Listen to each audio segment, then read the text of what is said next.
Et bonjour, je suis Fatimatou Sira Sarr, enseignante de profession, femme activiste, panafricaniste, membre de PASTEF, les Patriotes.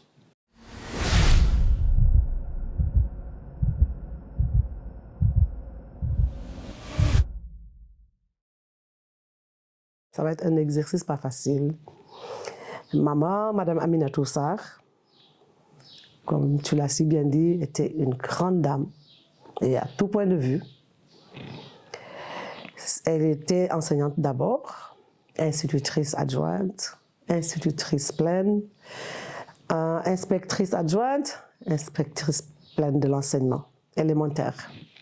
Ancienne directrice de l'école normale des jeunes filles Germaine Le Goff de Thiès, membre du parti RND. Elle a été très présente au niveau social, membre du Zonta Club, membre de la Croix-Rouge, membre de la Fédération des femmes sénégalaises, de l'Union des femmes sénégalaises. Syndicaliste, membre fondateur du Sud-Est, le syndicat unitaire des enseignants du Sénégal. Elle est rentrée en politique un peu tard par rapport à son époux, qui était aussi enseignant et qui a milité à l'UPS. Mais je peux dire qu'elle a commencé à militer auprès de Cheikh Anta Diop depuis les années 73, durant les années ardentes de la clandestinité. Et elle a poursuivi sa carrière politique donc jusqu'à, disons, ces derniers jours, hein, puisqu'elle avait été déjà élue membre, enfin je veux dire présidente d'honneur du parti RND en 1988 lorsqu'elle a décidé de se retirer comme présidente du mouvement des femmes. Elle a été aussi députée du RND après Madior Diouf, membre du COSEF, présidente de l'antenne régionale du COSEF à Kaolack.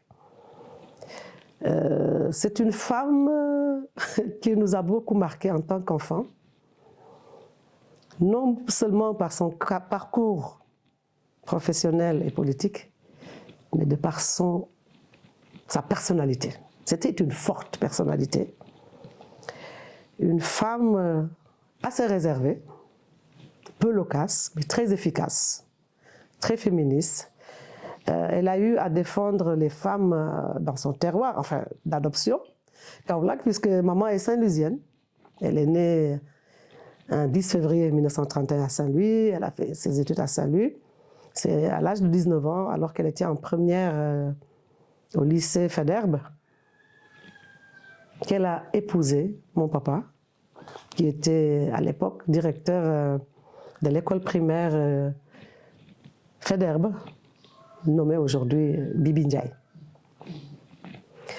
Donc, lorsque papa a rejoint Kaolack en 1958, pour des raisons politiques, parce qu'il était déjà à l'époque, en 63, que dis-je, président de l'Assemblée régionale du Sine Saloum. Maman l'a naturellement suivi à Kaolack, et Kaolack l'a adoptée, elle est devenue ainsi kaolackoise. Et elle a continué à militer au niveau des organisations féminines, comme je l'ai dit tantôt, le Zonta, la Croix-Rouge. Elle était dans le social, mais quand elle a entamé sa carrière politique, elle n'a jamais arrêté, jusqu'à sa mort. Ce qui nous a surtout frappé, c'est sa rigueur. Son esprit, elle avait un esprit très ouvert. C'était une battante, pas seulement à son lieu de travail, mais aussi à la maison. Je vous donne un exemple très banal. Nous étions 8 filles. Et pendant les vacances scolaires, elle nous exigeait de remplacer les domestiques. Chacune à son tour, qui devait faire la cuisine, l'autre le ménage et le linge. Et nous avons grandi ainsi jusqu'à l'âge adulte et jusqu'à quitter le domicile familial. Et c'est ce qui fait qu'aujourd'hui, toutes les filles de maman aujourd'hui sont capables de gérer aussi bien leur travail que leur vie familiale. Là où je suis, ça fait presque un an que je n'ai pas de domestique, je ne m'en plains pas. Je fais comme une bonne Saloum Saloum. Le matin, je prends mon balai, je m'en vais nettoyer la devanture de la maison, je vaque aux occupations, aux tâches domestiques, sans problème aucun. Vraiment, ça, elle nous a inculqué qu'on pouvait être intellectuel, mais aussi s'occuper de sa maison, de sa famille, de son époux, de ses enfants. Et figurez-vous, toutes ces filles et tous ces garçons ont vraiment, machallah, alhamdoulilah, réussi. Parce que dans la famille, il y a 3 docteurs d'État. Nous avons une psychologue qui est décédée, Khadija. Nous avons Marie-Pierre qui est agrégée de droit, professeure à l'université à la retraite, ancienne ministre. Nous avons Bouri, l'aîné, qui est docteur en égyptologie, machallah. Bon, nous avons un avocat, Mohamed. Nous avons un islamologue, donc chez maman il y avait un peu de tout. J'ai mes sœurs qui sont ingénieures en informatique. Et moi, qui ai suivi la trace des parents, je suis enseignante de carrière. J'ai été professeure de russe, j'ai été censeur du lycée franco-arabe du Point E, j'ai été proviseur du lycée Abdoulaye Sadji. J'ai travaillé comme personne ressource au niveau de l'inspection d'académie de Pikine-Guédiawaye où j'encadrais les chefs d'établissement. Et je suis politique comme maman. Je l'ai suivi, donc son éducation a déteint vraiment son parcours, nous a beaucoup influencé, nous a beaucoup marqué. Tout le monde voulait être comme maman. Voilà.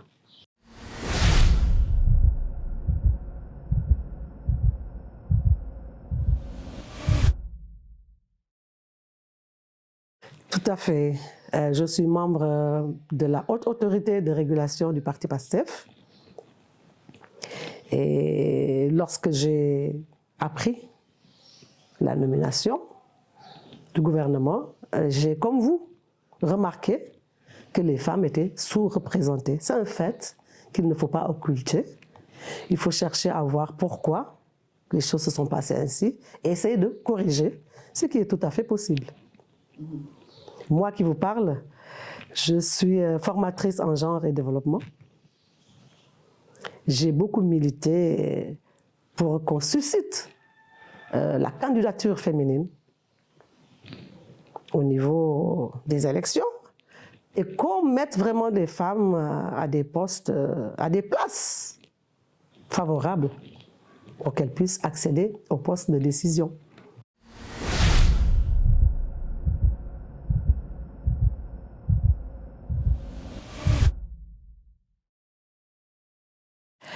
Je pense que d'abord, ce n'est pas normal que les femmes ne puissent pas s'épanouir.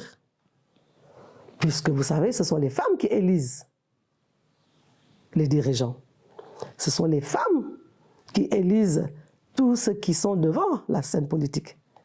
Pourquoi? Tout simplement parce que nous sommes 52% de la population sénégalaise. Nous sommes plus nombreuses. Si vous observez les meetings, les organisations politiques, mais vous verrez toujours des femmes. Et pourquoi ne devraient-elles pas occuper des postes de décision? Ça ne s'explique pas. Je pense qu'elles doivent réclamer leur dû en prouvant leurs compétences. Parce que souvent, l'alibi ou la raison qui est donnée, c'est qu'on ne peut pas choisir n'importe quelle femme. Mais non, dans tous les partis politiques, surtout au PASTEF, je pense qu'il y a des femmes valables quand même qui pourraient occuper des postes de décision quand même. Il y en a. Il faut les chercher et les trouver. Voilà, c'est ce que je pense. C'est à corriger.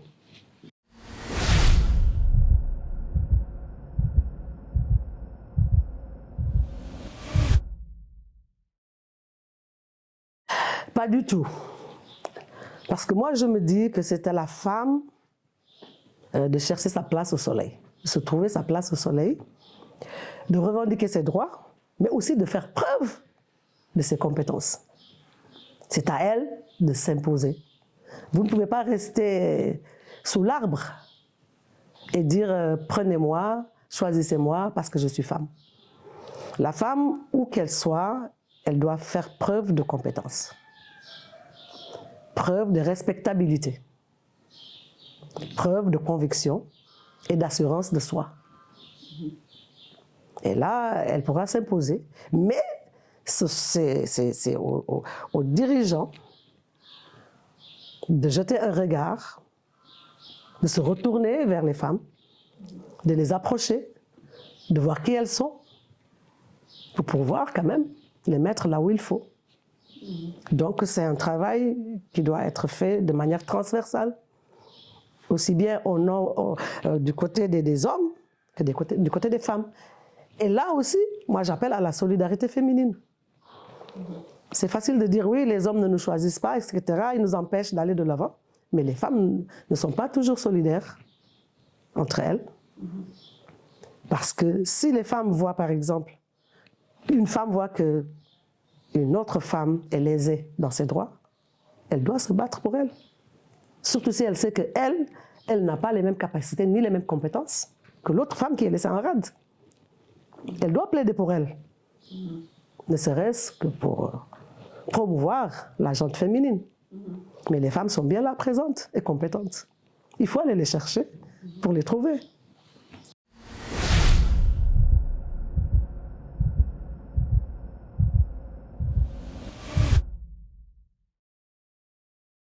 Je sais que les femmes, lorsqu'elles sont déterminées, sont capables de beaucoup de choses. Des choses auxquelles on n'aurait même pas pensé.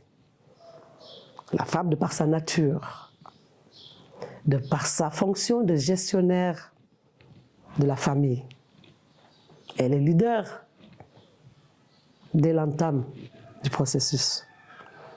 Elle est mère, elle est épouse, c'est elle qui gère le foyer. Et elle n'aime pas échouer. Elle aime relever les défis. Elle en fait un challenge. Imaginez-vous une femme instruite, compétente, courageuse, présidente de la République. Pourquoi pas? Mais elle ferait des merveilles. Parce qu'elle a toujours en tête que voilà, on va se dire je vais échouer parce que je suis femme. Elle va faire de son mieux pour réussir. Il y en a eu en Sierra Leone, tout près chez nous. Ellen Johnson, les Philippines, Dilma Rousseff, Brésil, en Argentine. En Afrique, il faudra qu'on booste vraiment cette gente féminine. Je ne demande pas qu'on l'aide, mais qu'on la visibilise, qu'on la rende visible, qu'on la rende utile, qu'on ne la laisse pas de côté. Mais les femmes sont capables de tout.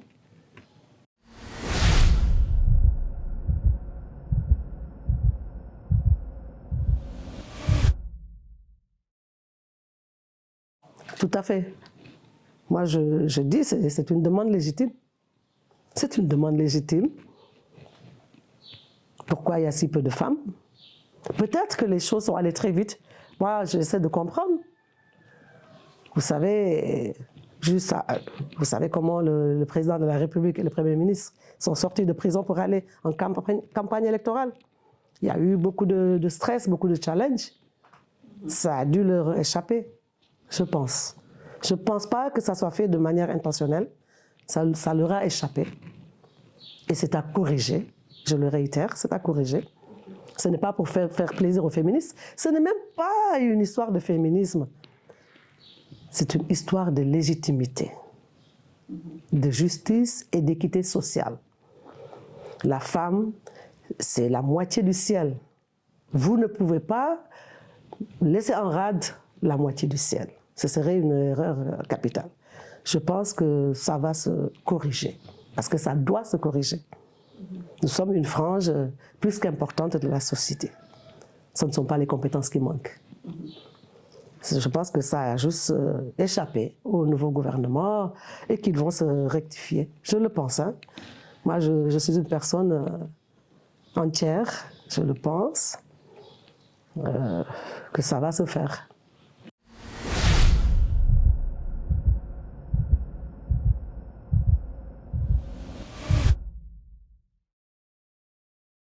J'ai commencé à voyager depuis 79 ans. Oui, je suis allée d'abord en Union soviétique, c'était pour poursuivre mes études universitaires. Et une fois rentrée au Sénégal, en 85, j'ai été admise à l'École normale supérieure pour la formation pédagogique. Et comme moi, j'avais fait philologie romano-germanique, je m'étais dit, bon, si je vais enseigner l'anglais, c'est pas intéressant, tout le monde enseigne l'anglais.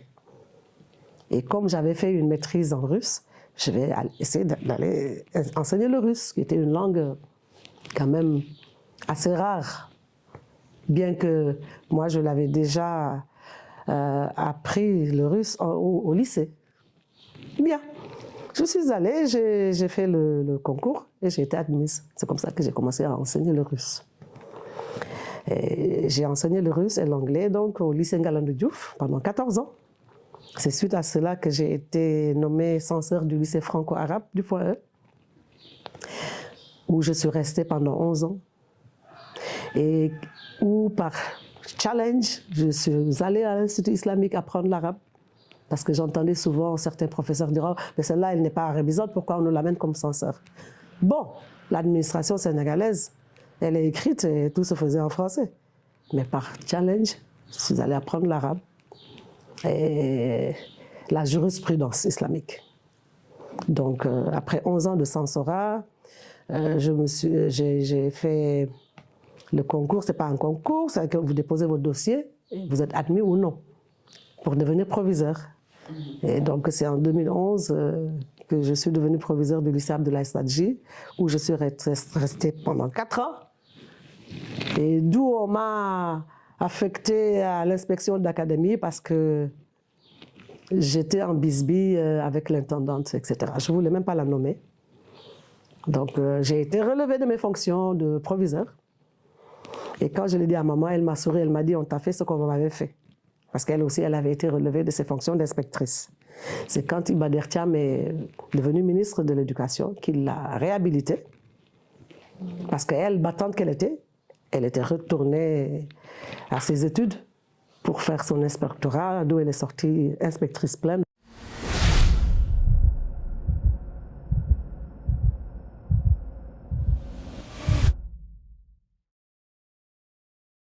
Pour moi, c'est facile parce que je suis comme ça.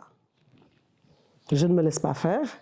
Et je me rappelle l'inspecteur qui avait rédigé le rapport sur moi avait bien signifié au ministre de l'Éducation de l'époque que j'avais un style dirigif.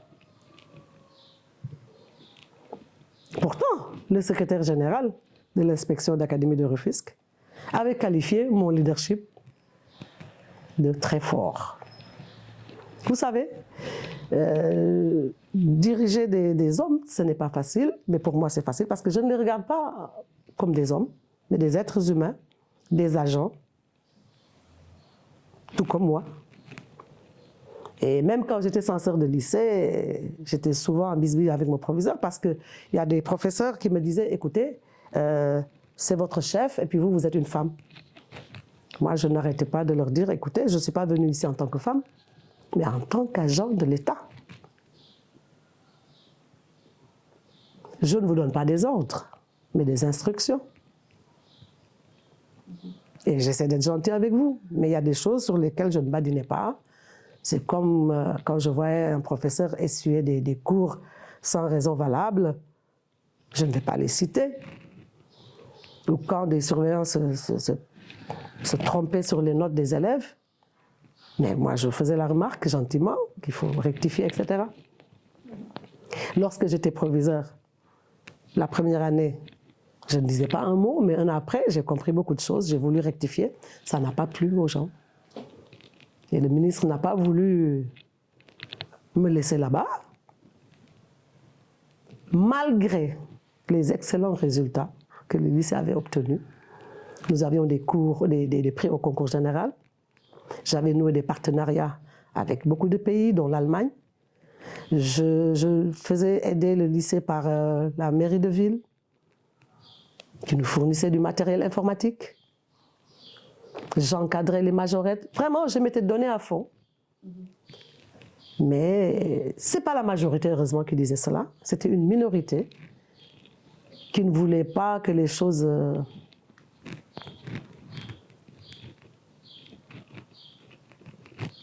soient claires. Parce que quand vous demandez des comptes aux gens, ils commencent à s'énerver, ils commencent à vous traiter de tous les noms d'oiseaux.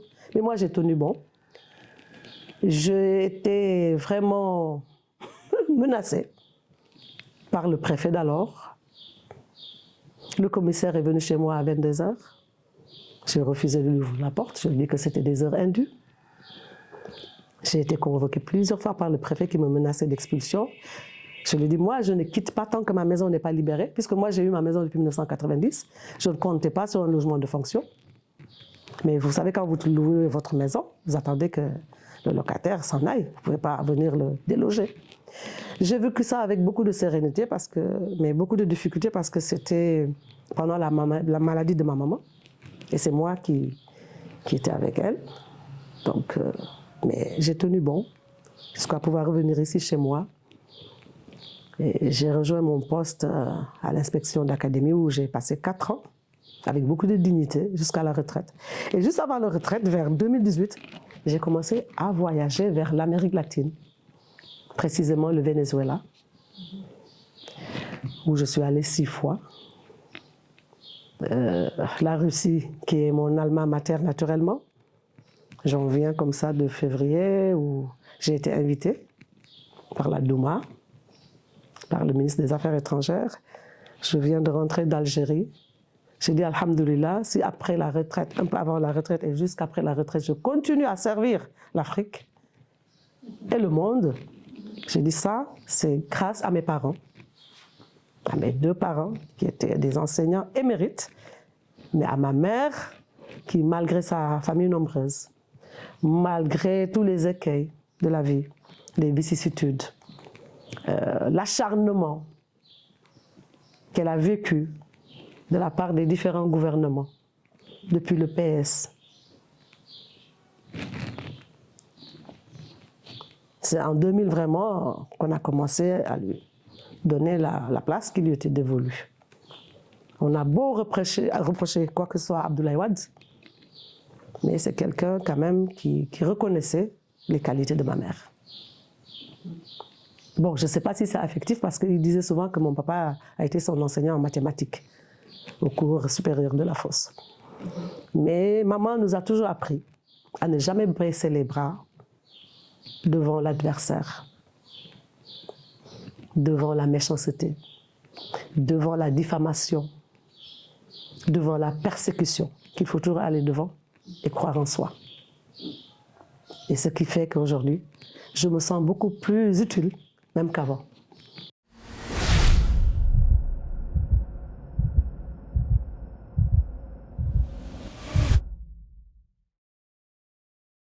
Tout à fait. Vous savez, le premier martyr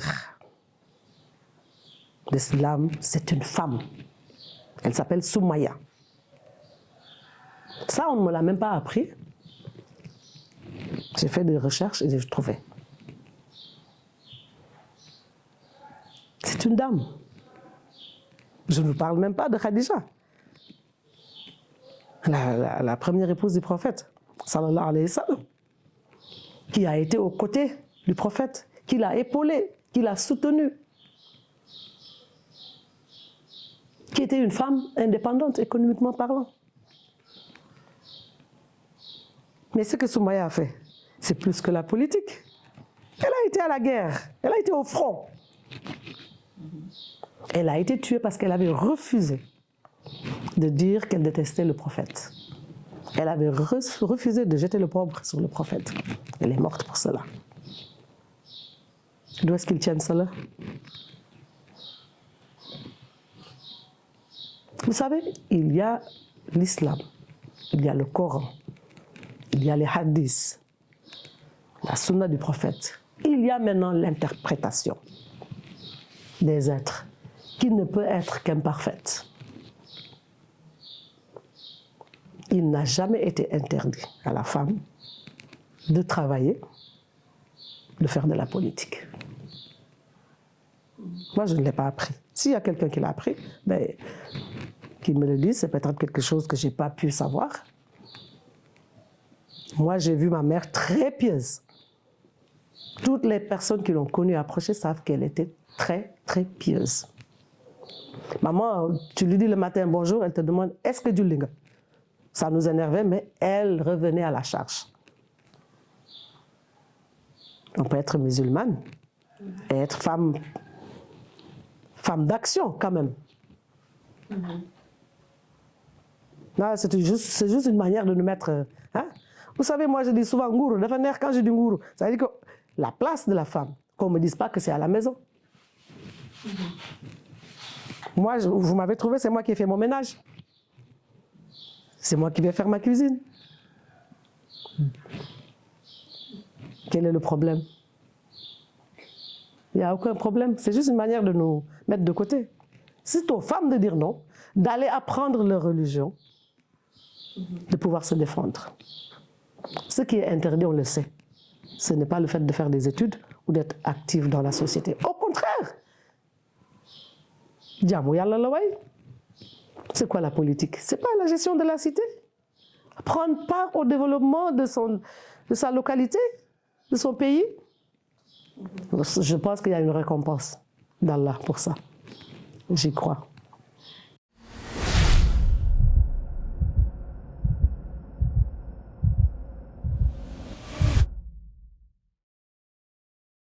Voilà mon message à la jeunesse féminine. Ce ne sera pas très long. Juste leur dire qu'être femme, c'est un cadeau du ciel. Vous avez la possibilité d'être maman, d'être épouse, d'être actrice de développement. Étudier ne doit pas vous empêcher de vous occuper des tâches domestiques. Je l'ai toujours fait. Le jour du bac, c'est moi-même qui ai fait la cuisine à la maison, parce qu'on n'avait pas de bonne, de domestique. Et maman, en ce moment, était en train de faire son stage à l'École normale supérieure de Dakar, à 192 km de Kaolack, où nous étions. Donc le matin, à 6 h, papa m'a demandé de faire ce qu'on appelle le talalé, de commencer. Et je suis allée passer les épreuves du bac. Je l'ai fait pendant 3 jours. Et pourtant, j'ai eu mon bac au premier tour et une bourse pour aller à l'extérieur. Étudiez, occupez-vous des tâches ménagères, organisez-vous pour cela. Il faut être très organisé, très méthodique. Faites du sport. Essayez d'être très ouverte. Informez-vous, informez-vous. Allez vers l'information, n'attendez pas qu'on vous informe, et formez-vous. N'est-ce pas Cheikh Anta Diop qui disait à la jeunesse, informez-vous jusqu'aux dents de science. Armez-vous de science jusqu'aux dents. Et Dieu, Allah subhanahu wa ta'ala, disait dans son Coran, allez chercher la connaissance jusqu'en Chine. C'est une façon de vous dire de ne pas occulter la formation. Si vous voulez être des actrices de développement de votre pays, informez-vous, formez-vous. Ne prenez pas les garçons comme des rivaux, mais des camarades, des compagnons, parce que vous savez, la société est faite d'hommes et de femmes et que nous devons marcher ensemble si nous voulons avoir un développement équitable et durable. Soyons complémentaires les uns les autres. Soyez solidaires avec les femmes qui sont sur le droit chemin.